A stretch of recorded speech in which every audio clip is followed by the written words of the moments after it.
Hi, எல்லாருக்கும் வணக்கம். நான் டேஸ்ட் ஆஃப் குக்கிங்லேருந்து உங்கள் இந்துமதி பேசுகிறேன். இப்போ வந்து புளி குழம்பு எப்படி வைக்கலான்றதை பார்க்க போகிறோம். அதுக்கு என்னென்ன தேவையான பொருட்கள் எப்படி செய்யணுன்றதை பார்க்கலாம் வாங்க. பெரிய லெமன் சைஸு புளி எடுத்துருக்கேன். உளுத்தம்பருப்பு 2 டீஸ்பூன், கடலைப்பருப்பு 2 டீஸ்பூன், தனியா 2 டீஸ்பூன், மிளகு 1.5 டீஸ்பூன், வெந்தயம் 1 டீஸ்பூன், கடுகு 1 டீஸ்பூன். இது எல்லாமே நம்ம ஒன்றா போட்டு வறுக்கணும். புளியை தவிர மீதி எல்லாம் வறுக்கணும். புளியை வந்து ஊற வச்சுக்கணும், மீதி எல்லாத்தையும் வறுக்கணும்.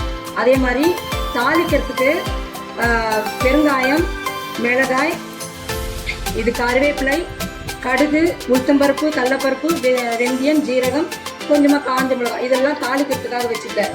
இது வந்து கடைசியாக சாதம் கலரும் போது இது வைக்கணும். இப்போ புளி குழம்பு எப்படி வைக்கலான்னு பார்க்கலாம் வாங்க. எல்லாமே ஃபஸ்ட்டு எடுத்த உடனே வறுத்து எடுத்துக்கலாங்க. அதுக்காக உளுத்தம்பருப்பு போட்டிருக்கேன், கடலைப்பருப்பு, கடுகு, வெந்தயம், தனியா, மிளகு, காஞ்ச மிளகாய், இது எல்லாமே வறுத்துக்கலாம். லோ ஃப்ளேமில் வச்சுக்கோங்க. லோ ஃப்ளேமில் வச்சுட்டு ஸ்லோவாக வச்சுக்கோங்க. ரொம்ப கலர் மாறுற மாதிரி வேண்டாம், ரொம்ப பதமாக வறுத்து வச்சுக்கோங்க.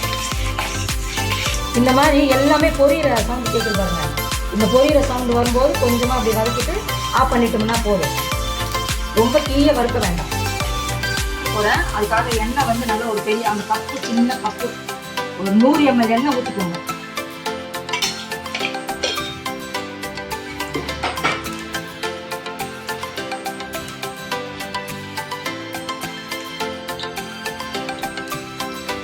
அதுக்காக இது எல்லாமே கடலைப்பருப்பு, உளுத்தம்பருப்பு, காஞ்ச மிளகாய், கடுகு, வெந்தயம், ஜீரகம் எல்லாமே போட்டிருக்கீங்கன்னா அது எல்லாமே அதில் போட்டுக்கலாம்.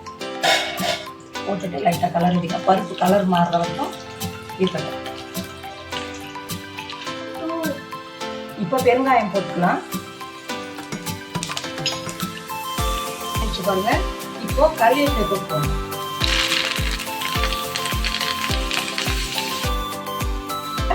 அந்த காமிச்ச புளி கரைச்சி வச்சிருக்கேன், அதை அப்படியே எழுதிக்கணும்.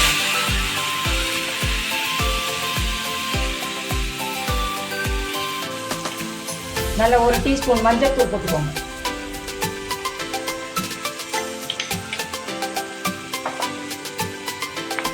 குழம்பு நல்லா கொதிச்சு எண்ணெய் வந்துச்சு பாருங்க.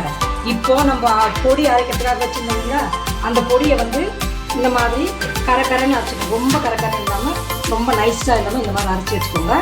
அதை அப்படியே போட்டுக்கோங்க.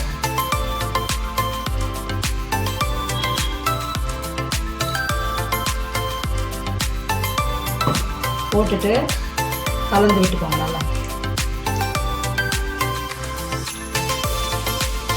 என்னடா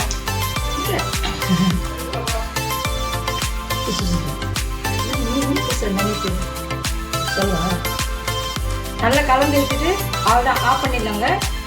இது வந்து இந்த குழம்பு வந்து மொத்தத்துக்கும் 4 5 போடுற குழம்பு இது. உங்களுக்கு எவ்வளோக்கு வேணுமோ இதில் அளவுகளை கம்மி பண்ணி இதே மாதிரி வறுத்து அதில் போட்டுக்கோங்க. ஓகேங்களா? ஒரு 2வது உப்பு சொல்ல மறந்துட்டேன். உப்பு 3 டீஸ்பூன் உப்பு போடலாங்க. அந்த புளி சைஸுக்கு, நம்ம காமிச்ச புளி இருக்குல்ல அந்த சைஸுக்கு 3 டீஸ்பூன், பெரிய டீஸ்பூனில் 3 டீஸ்பூன் போடுங்க புளி உப்பு. அப்போ கரெக்டாக இருக்கும் உங்களுக்கு. இவ்வளோதாங்க, இது முடிஞ்சிடுச்சு. இந்த வீடியோ உங்களுக்கு பிடிச்சிருந்துன்னா லைக் பண்ணுங்கள், ஷேர் பண்ணுங்கள், மறக்காமல் சப்ஸ்கிரைப் பண்ணிவிடுங்க. பெல் பட்டனை அழுத்திக்கோங்க. பெல் பட்டனை அழுத்திட்டிங்கன்னா நாங்கள் போடுற வீடியோக்கள் உங்களுக்கு தொடர்ந்து வந்துக்கிட்டே இருக்கும். மறக்காமல் பண்ணுங்கள்.